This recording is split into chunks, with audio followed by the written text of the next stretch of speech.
UP board solution for class 8 science विज्ञान भारती का chapter number 15 है कार्बन एवं उसके यौगिक। अभ्यास प्रश्न का पहला प्रश्न है, निम्नलिखित प्रश्नों में सही विकल्प छांटकर अपनी अभ्यास पुस्तिका में लिखिए। प्रश्न नंबर का में पूछा जा रहा है कि निम्नलिखित पदार्थों में से किसमें कार्बन नहीं पाया जाता है। पहला ऑप्शन है कोयला में, दूसरा है चीनी में, तीसरा है रोटी में, चौथा है नमक में। तो दोस्तों अगर हम बात कर लेते हैं किसमें कार्बन नहीं पाया जाता है, तो कोयले में तो कार्बन है ही, कोयले में कोई बात ही नहीं है, तो इसमें कार्बन पाया जाता है। चीनी में भी हमारा जो चीनी का फार्मूला था C12H22O11, तो यहाँ पर भी आपको दिख रहा है कार्बन पाया गया चीनी के फार्मूले में भी। रोटी यानी ब्रेड में भी आपका कार्बन पाया जाता है। जबकि अगर नमक की बात करते हैं तो नमक का फार्मूला होता है NaCl। Cl हमारा क्या है, क्लोरीन है, Na क्या है, सोडियम है। तो सोडियम और क्लोरीन यहाँ पे है, इसलिए नमक में आपका जो कार्बन नहीं पाया जाएगा, इसलिए इसका राइट आंसर हो जाएगा option number the is the right answer. अगला प्रश्न है, प्राकृत में कार्बन पाया जाता है। जो प्राकृत में जो दोस्तों कार्बन होता है किस अवस्था में पाया जाता है, केवल मुक्त अवस्था में, केवल यौगिक के रूप में, मुक्त एवं यौगिक दोनों अवस्था में, या केवल अपने अपर रूपों में। तो दोस्तों जो कार्बन होता है वो मुक्त एवं यौगिक दोनों अवस्थाओं में पाया जाता है। कुकिंग गैस यानी कि LPG में किसकी मात्रा अधिक होती है। तो दोस्तों जो हमारा कुकिंग गैस होता है इसको हम LPG गैस कहते हैं। इसको हम फार्मूला उसका जो फुल फॉर्म होता है liquefied petroleum gas. Liquefied petroleum gas आपका इसका फुल फॉर्म होता है, या लिक्विड पेट्रोलियम गैस भी कह सकते हैं, दोनों बात सही है। इसमें सबसे अधिक मात्रा अगर देखी जाए तो ब्यूटेन और प्रोपेन की होती है, लेकिन यहाँ पे प्रोपेन नहीं दे रखा है तो आपको ध्यान रखना है। तो ब्यूटेन आपका इसका राइट आंसर हो जाएगा। ब्यूटेन इसमें सबसे अधिक मात्रा में पाया जाता है।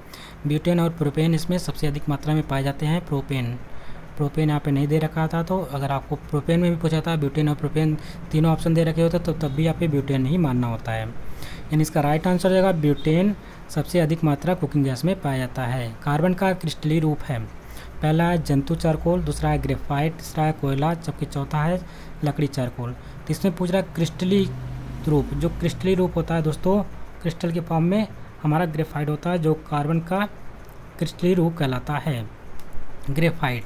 ठीक है। प्रश्न नंबर नेक्स्ट है, रिक्त स्थानों की पूर्ति कीजिए।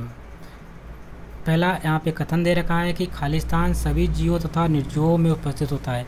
तो जो दोस्तों कार्बन होता है ना, सभी जीवों और निर्जीवों में उपस्थित होता है। दूसरा पॉइंट है, खाली स्थान सरलतम हाइड्रोकार्बन है। जो मेथेन होता है CH4 इसका फार्मूला होता है, CH4 इसका फार्मूला होता है मेथेन का।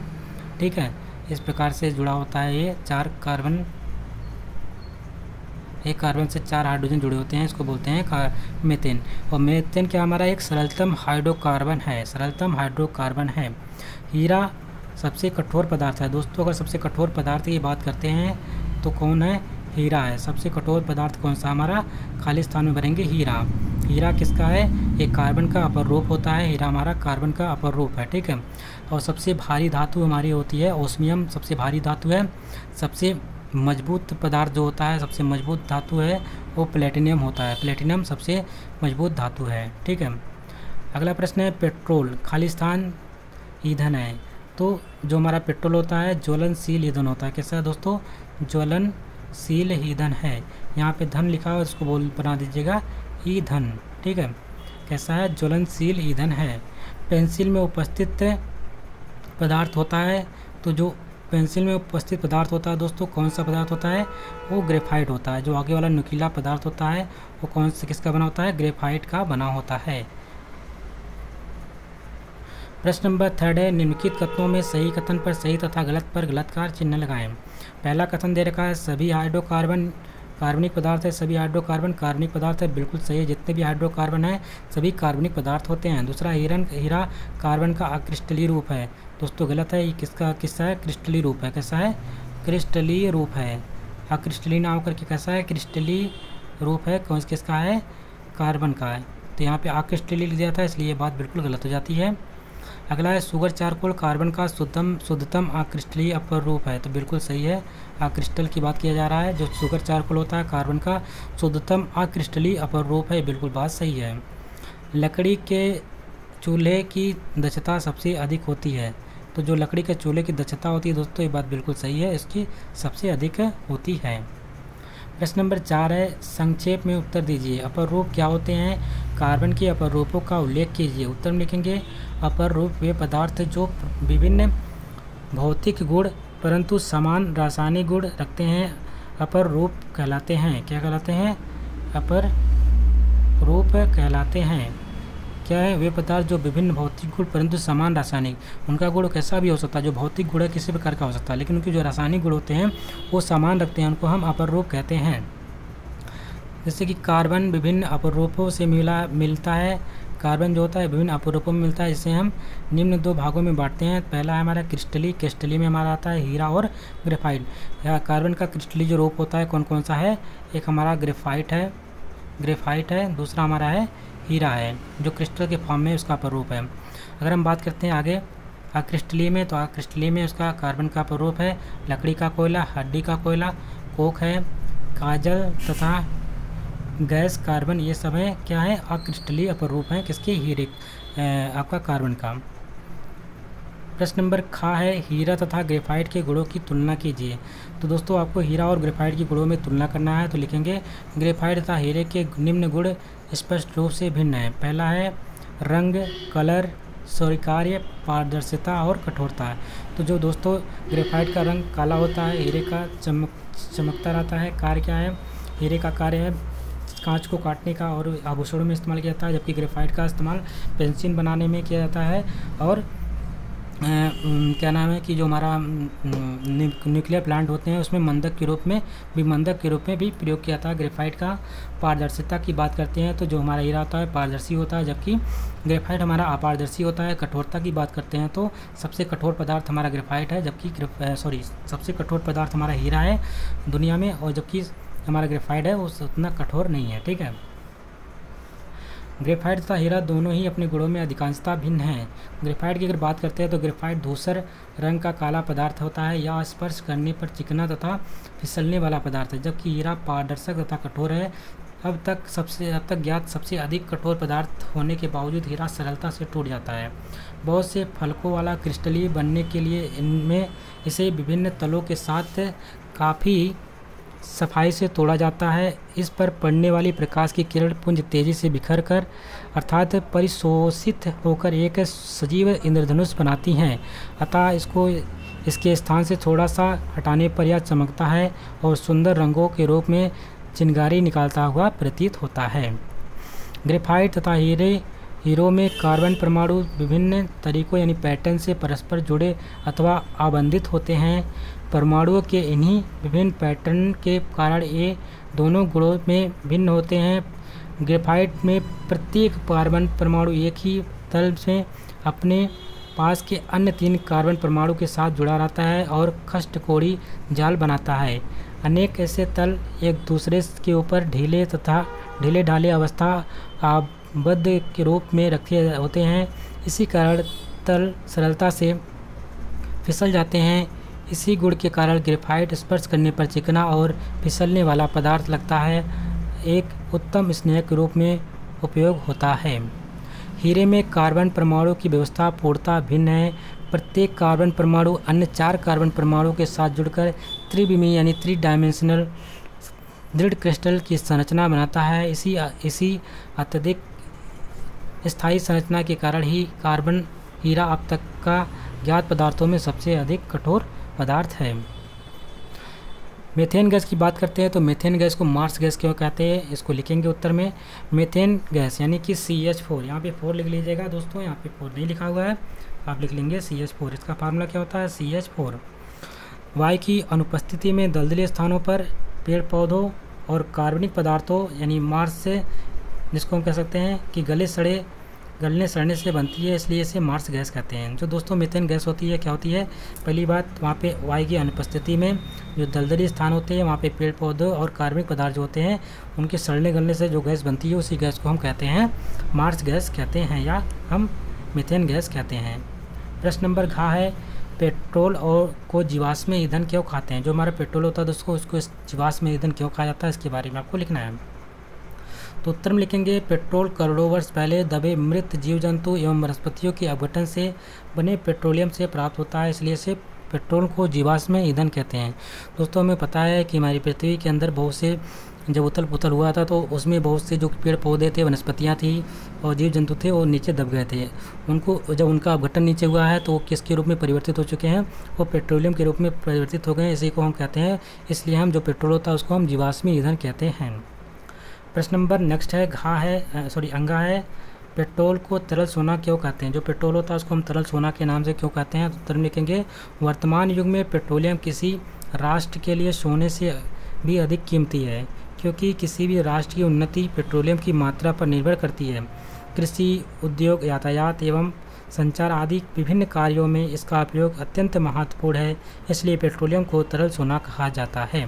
तो दोस्तों देखा आपने किस प्रकार से आपका पेट्रोलियम तरल सोना कहलाया, क्योंकि जो पेट्रोल है किसी भी राष्ट्र निर्माण के लिए, उसकी उन्नति के लिए पेट्रोलियम की जो निर्भरता है, कई पेट्रोलियम की मात्रा का निर्भर करती है किस पे, वो कृषि, उद्योग, यातायात एवं संचार के साधनों को चलाने के लिए पेट्रोलियम की आवश्यकता होती है और इसका उपयोग अत्यंत महत्वपूर्ण है, इसलिए पेट्रोलियम को हम तरल सोना के नाम से जानते हैं। अगला प्रश्न है प्रकृति में कार्बन किन पदार्थों में पाया जाता है। अगर हम बात करते हैं प्रकृति में कार्बन किन के रूप में पाया जाता है इसके बारे में, तो आइए जानते हैं। लिखेंगे प्रकृति में कार्बन एक तत्व है जिसका परमाणु भार कितना होता है, 12 होता है। दोस्तों सबसे पहले आप देखेंगे जो कार्बन होता है सी होता है, ये सी आपका एक तत्व है, इसका जो परमाणु भार होता है कितना होता है, 12 होता है, ध्यान में रखेंगे। तथा यह एक स्वतंत्र अवस्था में प्रकृति में शुद्ध रूप में हीरा और ग्रेफाइट के रूप में पाया जाता है। ये प्रकृति में शुद्ध अवस्था रूप में किस में पाया जाता है, हीरा और ग्रेफाइट के रूप में पाया जाता है। ये हमारे दोनों क्रिस्टल ही होते हैं। इसके अतिरिक्त संयुक्त अवस्था में भी पाया जाता है, जिसमें संयुक्त अवस्था में पेट्रोलियम है, खड़िया है, चूने के पत्थर में भी पाया जाता है। यानी कह सकते हैं जो हमारा कार्बन होता है वो संयुक्त अवस्था और मुक्त अवस्था दोनों अवस्थाओं में पाया जाता है। मुक्त अवस्था में आपका होगा हीरा के रूप में और ग्रेफाइट के रूप में, और संयुक्त अवस्था में पेट्रोलियम है, खड़िया है, चूने का पत्थर है इत्यादि चीज़ों में पाया जाता है।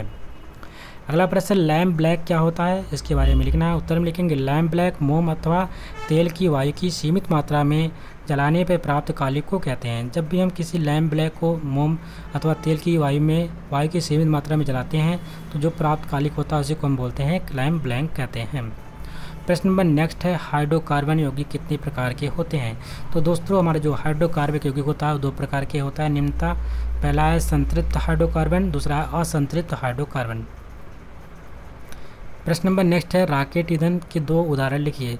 जो दोस्तों रॉकेट ईंधन होता है इसके 2 उदाहरण कौन कौन से हैं। जो रॉकेट में जो से ईंधन का प्रयोग किया जाता है उसमें हम लोग मिथिल हाइड्रोजन तथा द्रवित हाइड्रोजन का प्रयोग करते हैं। किसका प्रयोग करते हैं, एक तो मेथिल हाइड्रोजन का प्रयोग किया जाता है, दूसरा हमारा द्रवित हाइड्रोजन का प्रयोग किया जाता है जो हमारे रॉकेट ईंधन होते हैं रॉकेट ईंधन के रूप में। प्रश्न नंबर नेक्स्ट है पेट्रोलियम गैस किन गैसों का मिश्रण होता है। जो दोस्तों पेट्रोलियम गैस होता है ना, इन किन गैसों का मिश्रण होता है तो आपको ध्यान में रखना है। जो पेट्रोलियम गैस है वो 2 गैसों का मिश्रण यहाँ पे प्रमुखता रूप से देखा जाता है।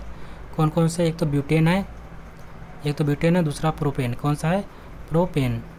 इस प्रकार से 2 आपके प्रमुखता रूप से देखे जाते हैं गैसों का मिश्रण, कौन सा, ब्यूटेन और प्रोपेन। प्रश्न नंबर 5 है लकड़ी कंडे खेतों में धान व गेहूं के पुआल जलाने से होने वाले प्रदूषण के कारण पर्यावरण पर होने वाले प्रभाव का वर्णन कीजिए। दोस्तों हम घर पे खाना बनाते हैं तो चूल्हे पर लकड़ी जलाते हैं, कंडे यानी उपले जलाते हैं, खेतों के धान व गेहूं के जो पुआल होते हैं उसको जलाते हैं। इससे जो प्रदूषण निकलता है, ये प्रदूषण के कारण जो पर्यावरण पर हानि हो रही, प्रभाव पड़ रहा है, उन प्रभाव के बारे में आपको लिखना है। तो उत्तर में लिखेंगे लकड़ी कंडे या उपले, गेहूँ व धान के पुआल यानी पराली, कोयला, पेट्रोल, एलपीजी के जलाने से कार्बन डाइऑक्साइड गैस उत्पन्न होती है। खेतों में धान व गेहूं के पुआल, पराली जलाने से वायुमंडल में धुएं का कोहरा छा जाता है, जिससे आंखों में जलन व सांस लेने में तकलीफ होती है तथा वायुमंडल में कार्बन डाइऑक्साइड की मात्रा बढ़ जाती है। ठीक है, ये प्रभाव पड़ता है आपके, और उसके साथ साथ ग्लोबल वार्मिंग जैसी घटनाएँ भी होती है, क्योंकि विश्व तापायन के कारण ये सब चीज़ें बढ़ती हैं। कार्बन डाइऑक्साइड की मात्रा बढ़ेगी तो विश्व तापमान बढ़ेगा और ग्लेशियर पिघलेंगे तो कहीं ना कहीं आपके पर्यावरण पे बहुत बुरा प्रभाव पड़ रहा है। प्रश्न नंबर 6 है निम्नलिखित प्रश्नों के उत्तर दीजिए। ईंधन क्या है, ईंधन का वर्गीकरण उदाहरण सहित लिखिए। तो दोस्तों ईंधन क्या होता है उसका वर्गीकरण लिखना है उदाहरण सहित।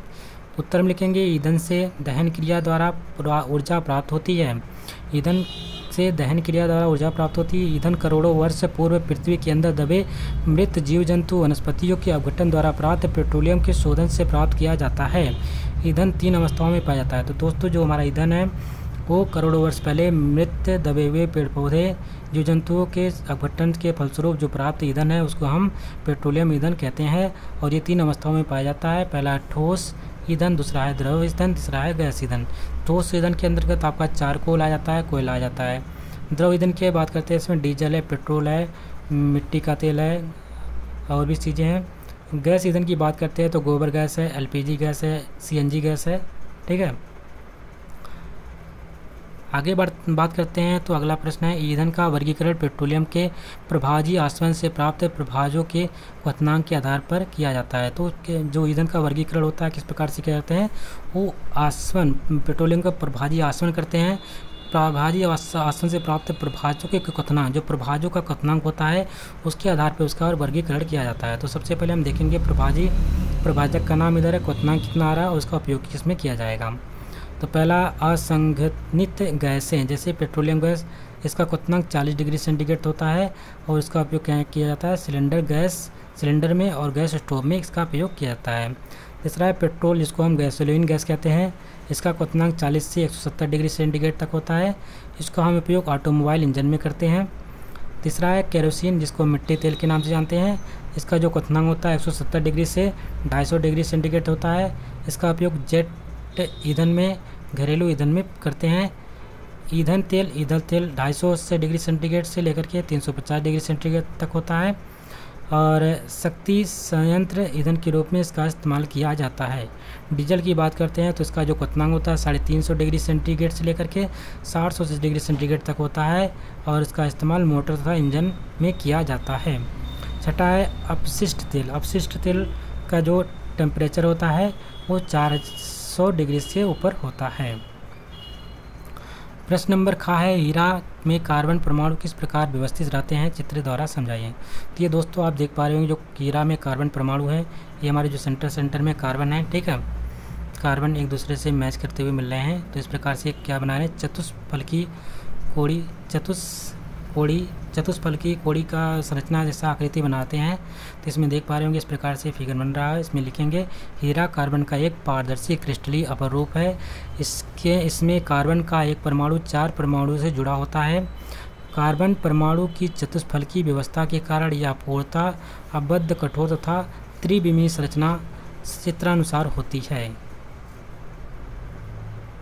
हीरा का उपयोग आभूषण बनाने में क्यों किया जाता है। दोस्तों हम हीरे का उपयोग आभूषण बनाने में क्यों करते हैं, तो इसके बारे में लिखते हैं। हीरे को सरलता से भिन्न तलों में तोड़कर कई फलक वाले क्रिस्टल बनाए जा सकते हैं। इससे इस प्रकार पड़ने वाला प्रकाशपुंज विभक्त होकर शीघ्रता से इंद्रधनुषी रंग बनाता है। यह थोड़ी सी भी हलचल से झिलमिलाता है और सुंदर रंगों वाला स्फुलिंग उत्पन्न करता है। अतः हीरे के उपयोग में आभूषण की सुंदरता बढ़ जाती है। इसी कारण हीरे का उपयोग आभूषण बनाने में किया जाता है। अगला प्रश्न है, शुगर चारकोल का उपयोग लिखिए। जो दोस्तों शुगर चारकोल होता है उसको उपयोग कहाँ पे होता है, तो आइए इसके बारे में जानते हैं। लिखेंगे शुगर चारकोल का उपयोग अपचायक के रूप में होता है। यह धातु ऑक्साइड को धातु के रूप में अपचयित करता है। तो दोस्तों जो शुगर का चारकोल होता है उसका उपयोग हम किसके रूप में करते हैं, अपचायक के रूप में करते हैं। ये क्या करता है, जो धातु ऑक्साइड होता है उन धातु ऑक्साइडों को धातु के रूप में अपचयित कर देता है। अगला प्रश्न है, प्रश्न नंबर 7, निम्नलिखित प्रश्नों में 4 पद हैं। प्रत्येक पद में 3 पद किसी न किसी रूप से एक से हैं और एक पद अन्य तीनों से भिन्न है। अन्य से भिन्न पद की पहचान कर अभ्यास पुस्तिका में लिखें। यानी यहाँ पे 4 पद दे रखे हैं जो कि 3 एक दूसरे से मिलते हुए हैं, किसी न किसी रूप से वो एक दूसरे से मैच कर रहे हैं। जबकि हमारा चौथा पद होगा वो सबसे अलग होगा, जो अलग है उसी को छांट कर लिखना होगा। आइए देखते हैं, पहला पॉइंट है हीरा, कोयला, जंतु चारकोल और कागज़। तो दोस्तों क्या है, ये सब हमारे हीरा जो है, कोयला है, ये जंतु चारकोल है, क्या है, ये सब कार्बन के अपर रूप हैं। जबकि हीरा हमारा क्रिस्टलीय अपर रूप है, कोयला और जंतुकोल हमारा अक्रिस्टलीय अपर रूप है। लेकिन हमारा जो कागज़ है ये हमारा भिन्न हो जाता है, इसलिए कागज़ इसमें से हम निकाल लेंगे। हमारा जो पहले का राइट आंसर हो जाएगा वो कागज़ हो जाएगा। दूसरा है मेथेन, एथेन, प्रोपेन और एथिलीन। एथेन में, प्रोपेन में, सब में एन आ रहा है, यानी कि इसमें आपका ऐसे एथ प्रो एन एन आइन, इस प्रकार से यहाँ पे एन का प्रयोग हुआ है, मेथेन, एथेन, प्रोपेन। ठीक है, तो इसमें सबसे अलग कौन सा है? एथिलीन आपका अलग है। LPG gas, petrol gas, diesel gas, लकड़ी, तो ये सब क्या हमारी एलपीजी गैस ईंधन है, पेट्रोल गैस भी ईंधन है और डीजल भी हमारा ईंधन, जबकि लकड़ी हमारा ये सब हमारे क्या है? जीवाश्म ईंधन के रूप में आते हैं यहाँ तक, जबकि लकड़ी भी ईंधन है लेकिन ये जीवाश्म ईंधन नहीं है। यानी एलपीजी गैस, पेट्रोल और डीजल हमारे जीवाश्मी ईंधन है, जबकि हमारा लकड़ी नहीं है, इसलिए इसका लकड़ी ये सबसे डिफरेंट हो जाता है। लकड़ी को बाहर निकालेंगे ऐसे। खाने का सोडा, चीनी, रोटी, नमक, तो खाने का सोडा चीनी है, रोटी है, नमक है। इसमें से अलग कौन सा है? खाने का सोडा जो है उसमें कार्बन, चीनी में भी कार्बन, रोटी में भी कार्बन, जबकि नमक हमारा नमक में कार्बन नहीं है। तो सब में जो लास्ट वाला पॉइंट है यही सब में डिफरेंट है, इसको नोट कर लीजिएगा। इसी के साथ ये चैप्टर कंप्लीट होता है। आशा करते हैं आपको वीडियो अच्छी लगी होगी। यदि वीडियो पसंद आए तो इसको लाइक करिएगा, शेयर करिएगा और चैनल पे नए हो तो चैनल को सब्सक्राइब कर लीजिएगा। मिलते हैं एक नए वीडियो में, तब तक के लिए नमस्कार, जय हिंद।